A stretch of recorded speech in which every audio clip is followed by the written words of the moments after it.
with sunisthefuture.net, we are very fortunate to be able to grab hold of Mr. Chris Sellwood, who is behind the scene, who's been responsible for all this wonderful activities and events of the Veolia World Solar Challenge of 2011. Mr. Selwood, I am very glad that we're able to get hold of you now. So, want to say a few things for us?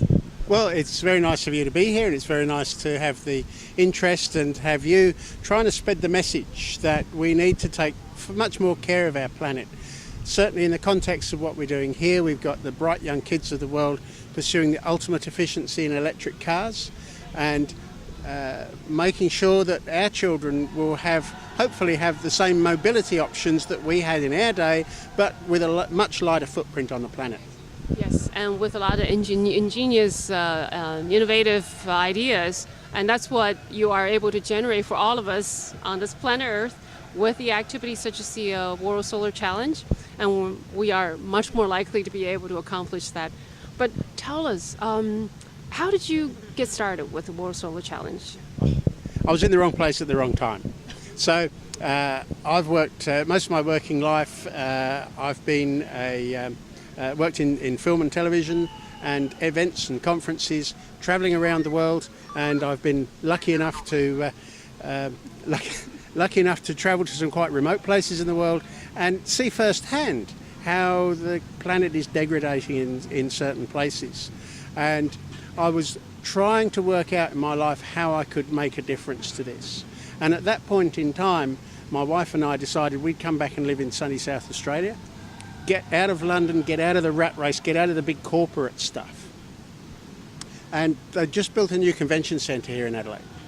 And I didn't want to work too hard, but I didn't want to give up work altogether. And you want to have fun too. I know, and have fun. I still wanted to make a contribution. And I found myself as one of the technical managers in the convention centre, the new convention centre, when the World Solar Challenge Awards ceremony came in.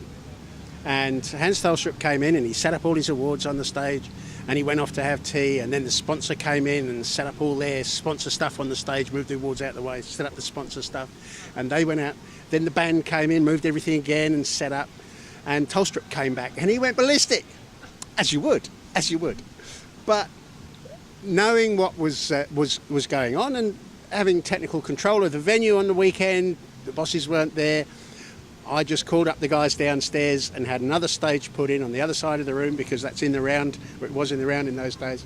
And Thelstrup came back and said, "Oh, what's going on?" I said, "Well, you know, your guys came and set up your stuff, and these guys set up their stuff, and then the band came and moved everything, and I figured that there needs to be room for everybody, and we'll all work together. So there's the stuff for the sponsor and the band, and you can set up your awards over here." And, "Oh, great, thank you very much." So we had lots of chats, and then the solar car guys came in.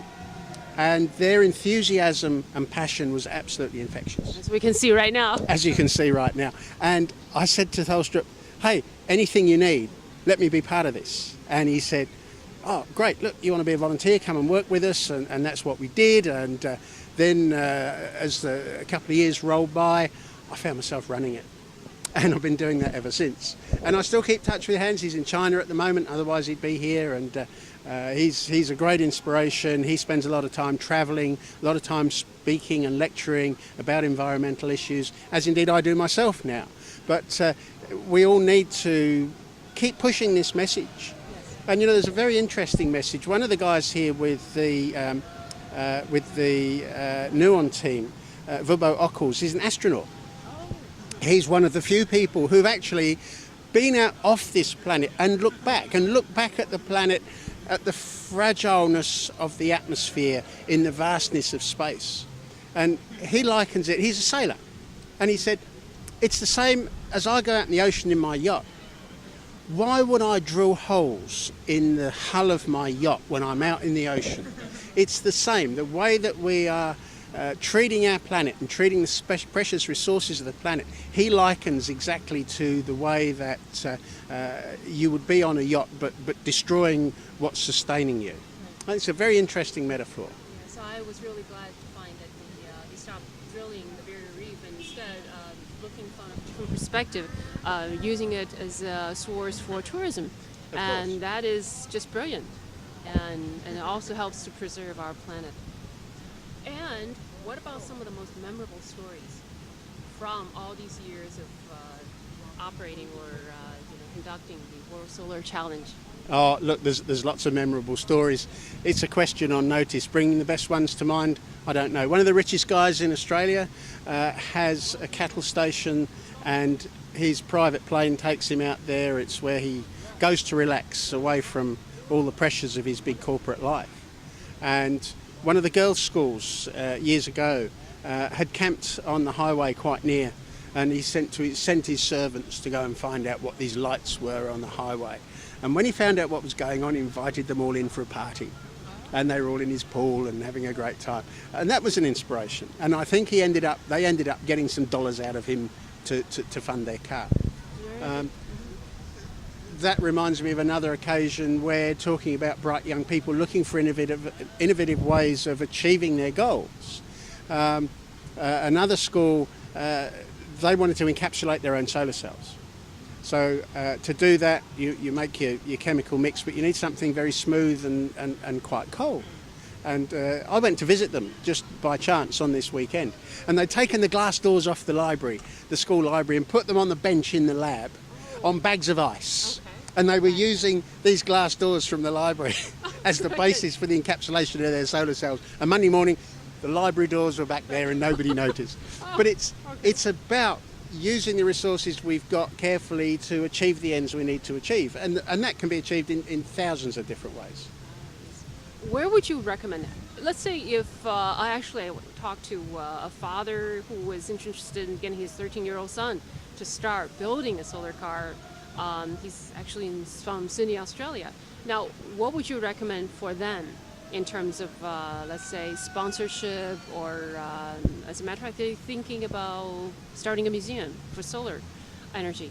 And what would you recommend in terms of getting sponsorship, or let's say if they want to have a go at the World Solar Challenge in 2 years, what would you say? Follow your dream and never give up. That's the easy way, but the underlying philosophy rather. Follow your dream and never give up. But to really get into it, I think that it's very difficult for an individual to do that from scratch.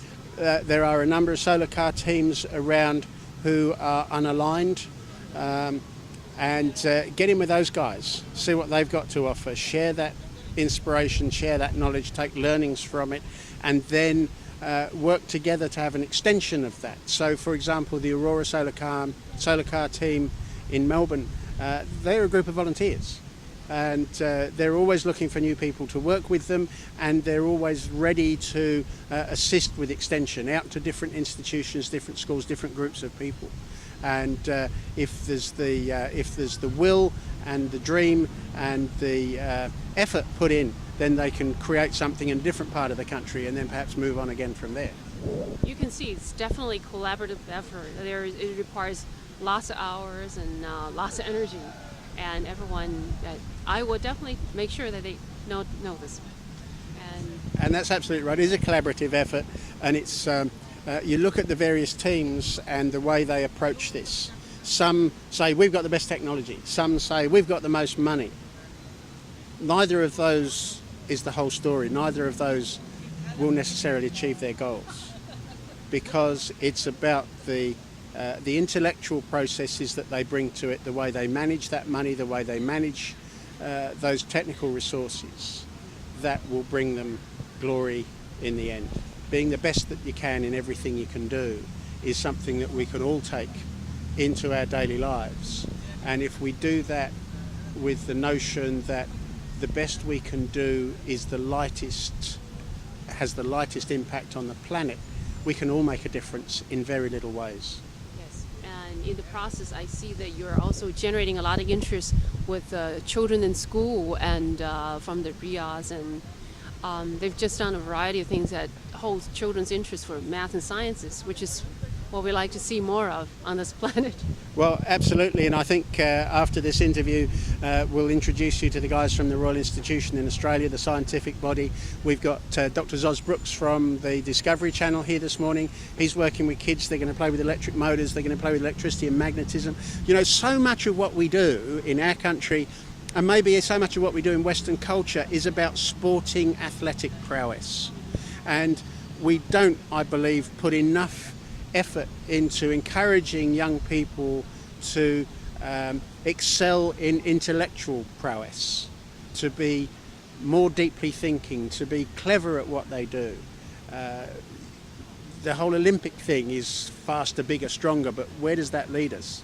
It doesn't build the wealth of knowledge of mankind in the same way as these bright young people trying to push the boundaries of the projects that they have, trying to find new and different ways of doing things, attacking the old paradigms. There has to be a better way of doing it. I'm an old dinosaur now, but if I can encourage young people to do brighter things, we've got some beautiful electric cars over here. We can reduce our impact. We don't need to lose our mobility, but we just have to be smarter about it. Yes. With your help, I think there's a much better chance that planet Earth is going to have a bright, sunny future. Thank you very much. Thank you very much. I really appreciate these few minutes. Pleasure. All right. Thank you. And signing off, Susan Sun Nunamaker at sunisthefuture.net. We are here with Mr. Chris Sellwood, and he's the person who's been totally responsible for all that you've been seeing in the last couple of days here. Thank you very much.